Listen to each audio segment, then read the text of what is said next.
வணக்கம். அதிகமான மேங்கனீஸ் சத்து நிறைந்த இயற்கை உரமும், அது ஒரு வருடத்தில் நன்றாக மக்கும் இயற்கை உரமும் சல்லிவேர் அமைப்பு கொண்ட மரங்களில், அதாவது தென்னை, பேரீச்ச மரம், ஈச்ச மரம், அதுக்கடுத்து பாமாயில் மரம், இந்த மரங்களுக்கு அதிகமாக பயன்படுத்தும் இயற்கை உரமான நம்ம ஆட்டுச்சாண உரங்களை பற்றி தான் நம்ம முழு தகவல் வந்து பார்க்க போகிறோம். இதில் மேங்கனீஸ் சத்து மிக மிக அதிகமாகவே இருக்குது. கால்சியம் சத்தும் இருக்குது. அதாவது மற்ற மற்ற பேரூட்ட சத்து, நுண்ணூட்ட சத்துக்கள் இருக்குது. பட் மிக அதிகமாக இருக்கிறது வந்து மேங்கனீஸ் சத்து. இந்த இந்த ஏற்கனவே கோழிச்சாணம் உரங்களை பற்றி பார்த்துருந்தோம். கோழிச்சாணமும் நம்ம ஆட்டுச்சாணம் மட்டும் இன்றைக்கி கம்பேர் பண்ணி பார்க்கலாம். நைட்ரஜன் சத்தும் பாஸ்பரஸ் சத்தும் கோழிச்சாணத்தில் இருக்கிறது காட்டிலும் ஆட்டுச்சாணத்தில் குறைவாக இருக்குது. ஆனால் சாம்பல் சத்து, அதாவது பொட்டாஸ் சத்து வந்து மிக அதிகமாகவே இந்த ஆட்டுச்சாண உரங்களில் வந்து இருக்குது. நம்ம கோழிச்சாண உரம் வந்து நைட்ரேட்டாக வந்து மாறி, அதாவது நைட்ரேட்டாக மாறி நம்ம காய் பெருக்கணும்னா நைட்ரேட்டாக வந்து மாறணும். அதாவது தக்காளி, மிளகாய், பருத்தி இந்த மாதிரி காய் வந்து பெருசாகிறதுக்கு நைட்ரேட்டாக வந்து மாறி தான் உடனே எடுக்கும். வேணால் இந்த ஆட்டுச்சாண உரங்கள் வந்து நைட்ரேட்டாக மாறுறதுக்கு அந்தளவுக்கு வந்து அந்த மீத்தேன் வாயு மிக அதிகமாக வந்து கிடையாது. கோழிச்சாணத்தில் வந்து அதிகமாகவே இருக்குது நைட்ரேட்டாக மாறுறதுக்கு வந்து. வேணால் இதில் வந்து அதிகமாக கிடையாது. அதுக்கடுத்து இது உலகத்திலேயே அதிகமாக வந்து, அதாவது மேங்கனீஸ் சத்து நிறைந்த மண் அப்படி எந்த மண்ணுன்னு நம்ம பார்த்தோம்னா, நம்ம ரிப்போர்ட் எடுத்து பார்த்தோம்னா தென்னையும், அதுக்கடுத்து பாமாயில் மரம் அதிகமாக விளையிற, உலகத்திலே அதிகமாக விளையிறது வந்து நம்ம இந்தோனேசியா தான். இந்தோனேசியாவில் நம்ம ஏற்கனவே அதிகமான எரிமலை, உலகத்திலே அதிகமான எரிமலை வெடிக்கிற பூமி இந்தோனேசியா தான் சொல்லுவோம். அந்த மண்ணில் தான் மேங்கனீஸ் சத்து அதிகமாக இருக்குது அப்படின்னு நம்ம அந்த ரிப்போர்ட்டையும் நம்ம பார்த்துருந்தோம். அந்த இதையும் உள்ளே வந்து இணைக்கிறேன். ஏற்கனவே நம்ம பாமாயில் மரம் பற்றி பார்க்கும்போது பார்த்துருந்தோம். அந்த நிலத்தில் மேங்கனீஸ் சத்து அதிகமாக இருக்கிற இடத்துல தான் நம்ம இந்த மரங்கள்லாம் மிக அதிகமான வளர்ச்சி வருது. அதுபோக கால்சியம் சத்தும் அங்கே வந்து இருக்குது. நமக்கு கால்சியம் சத்து இருக்கிற இடத்துல, இந்த கால்சியம் மேங்கனீஸ் சத்து இருக்கிற இடத்துல இந்த தென்னை மரங்கள் இதெல்லாம் நன்றாக வளருது.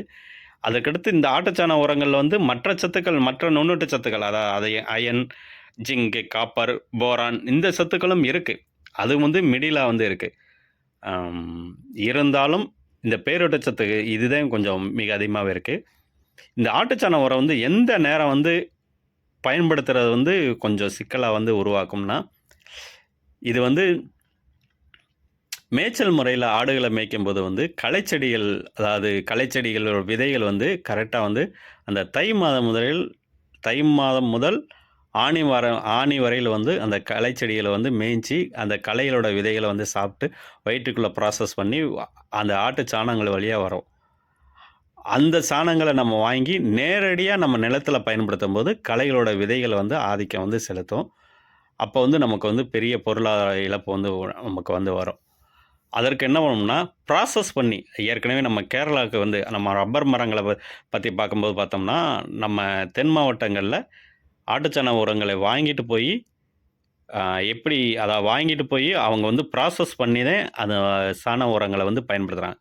அந்த மாதிரி மேய்ச்சல் முறையில் இருக்கிற இடம் வந்து அந்த மாதிரி வாங்கிட்டு போய் ப்ராசஸ் பண்ணி வந்து பயன்படுத்தலாம். மற்ற மாதங்களில் வந்து, அதாவது மற்ற மாதங்கள்னால் ஆடி மாதம் வரையிலும், ஆடி மாதம் முதல் மார்கழி வரையில் இருக்கிற, அது மேய்ச்சல் முறையில் பண்ணுற ஆடாக இருந்தாலும் சரி, அது பந்தல் முறையில், அதாவது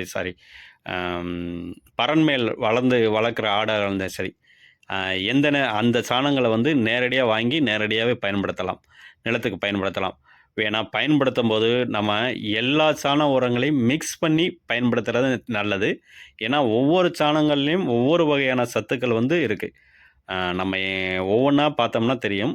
அதாவது கோழிச்சாணத்தில் வந்து கால்சியம் சத்து மிக மிக அதிகமாகவே இருக்குது. இது நம்ம ஆட்டுச்சாணத்தில் வந்து மேங்கனீஸ் சத்து மிக அதிகமாகவே இருக்குது. வேணால் கோழிச்சாணத்தில் வந்து என்ன டிஸ்அட்வான்டேஜ், அதிகமான சூடு, அதை ஒன்று பார்த்துக்கணும். நம்ம ஆட்டுச்சாணத்தில் வந்து அந்த குறிப்பிட்ட பருவத்தில் வந்து அந்த களைகளோட விதைகள் அதிகமாக இருக்கும்போது அந்த பருவத்தில் வந்து அந்த உரத்தை வந்து வாங்கி பயன்படுத்துறது, ப்ராசஸ் பண்ணி பயன்படுத்துறது மிக நல்லது. இப்படி ஒவ்வொரு நேரத்துலையும், அதை மாட்டுச்சாண உரங்களும் ஒவ்வொரு நேரத்தில் வந்து பயன்படுத்தலாம். நன்றாக மக்க வச்சு அதுலேயும் அதை பற்றி நம்ம அடுத்த வீடியோவில் வந்து பார்க்கலாம். இந்த மாதிரி ப்ராசஸ் பண்ணி பண்ணுறது மிக மிக நல்லது. உலகத்திலேயே நம்ம அதிகமாக வந்து